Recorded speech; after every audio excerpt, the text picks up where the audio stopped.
At the beginning, he wanted to do something completely different. He didn't want to have a launch party, he wanted to have a kick-off party. Did this big production, and he actually had to go to the fabrication shop for a couple of days and learn how to hold a welder and use it because he wanted to strike the first arc on the whole boat. Grant wrote that article in the Super Yacht Owner's Guide, obviously from an interior builder's point of view. And he was saying that boats should be designed from the inside out. Is that valid? I think it is, because what most owners are more interested in their inside space. There's the odd one who views the whole boat as a giant sculpture, like one of the last owners we had, and he's more interested in the exterior look of it. But I would say the vast majority of owners are more interested in their interior space and the volume and the things they get. Outside must look nice, it must be shiny, it must be painted, but their concentration is, can you make the salon a little bigger? Can I have an extra this? Their concentration is on the inside space, and that's what they care about most. But I think some of the people who are coming into the market are more interested in buying a boat that's more fun for them, more what they want to do than strictly a prestige symbol, which would be, as you were saying, if you bought a 60 meter, it needs to be all decorated and fitted out this way. It's 80 meters, you have to do the same. It's 100 meters, you have to do the same. Some of the people are, I think, younger, modern people are developing a different idea, and they're saying, right, I want a boat, but I want it to be what I want it to be, and not just an extension of a 60 meter blown up. So maybe the trend will be towards bigger boats that have less opulence or less crazy things. So a core of opulence maybe, and then a bigger space. Certain areas done to a first-class standard, and in the living quarters, and there are areas, and the rest is good commercial standard. This can explain also the trend towards the expedition vessels that had a quite good success in the recent years. Yeah. Where people are more interested in a boat for a lifestyle thing than... And they can knock it around. But anyway, maintaining the core as a very luxury one. But I think there's going to be the trend for a lot of people who they want to spend a bit of money. They want to get something that their family can come aboard and knock about, meaning that they don't have to be frightened of banging doors and playing games on board with their kids and everything else. They want to have minimum of crew that are closer to the family and a vessel that they actually can go off and play with. Comes back to what we were saying earlier, is that people aren't getting in a 70-meter boat. They're not getting the space and the things they want. And I think the fact that somebody took all the trouble and effort to design and build and mock up something that was effectively a floating island, which these people for the price of a boat could easily buy an island if it was available to them. And it's what they want. They want outdoor spaces and tennis courts and swimming pools and all of that. And I think the Hermes was trying to do that.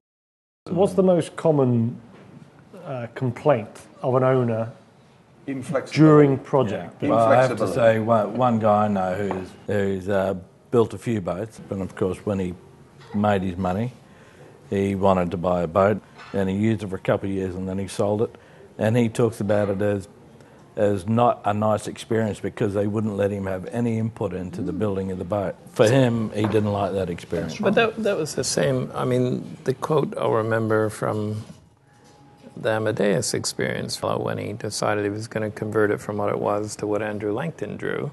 And he sat there, and we all, with our mouths agape, went, "You're going to make that out of that?"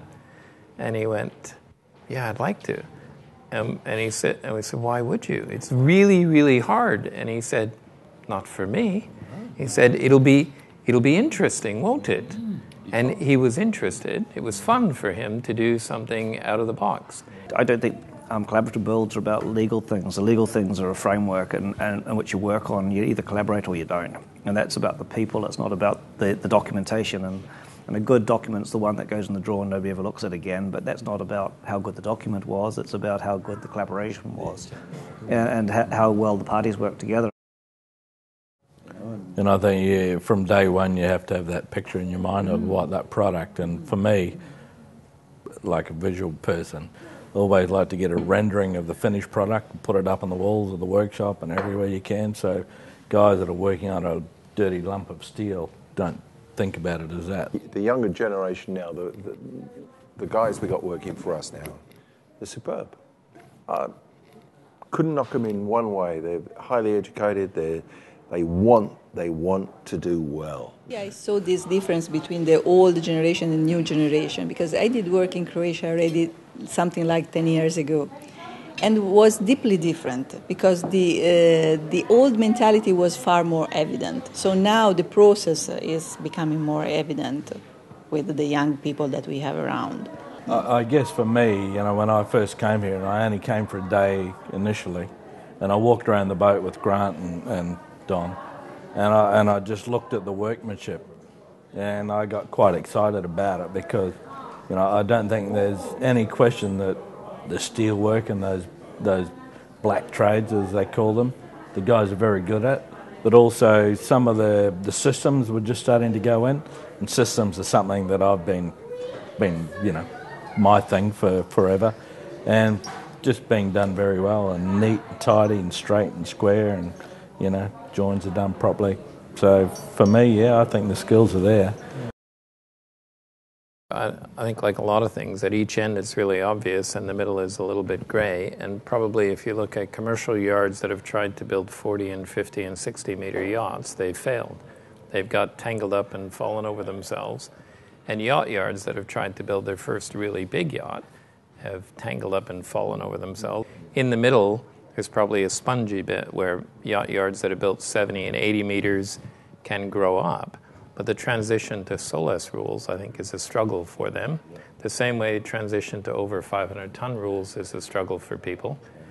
For big yards, they understand that. They don't get it going down the other way. So maybe the trend in big yachts is that shipyards will have a bigger role to play in that, and yacht yards will have a smaller role to play, because if they just multiply what they do into 120 meters, the price becomes outrageous. Isn't that then a model for shipyards wanting to build yachts?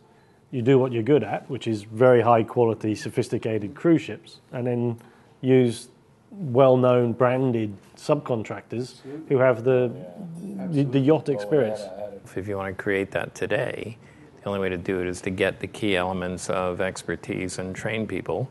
And okay, you're never going to have their generational experience in that, but we've seen some shipyards come up out of nowhere. So it is possible to get there.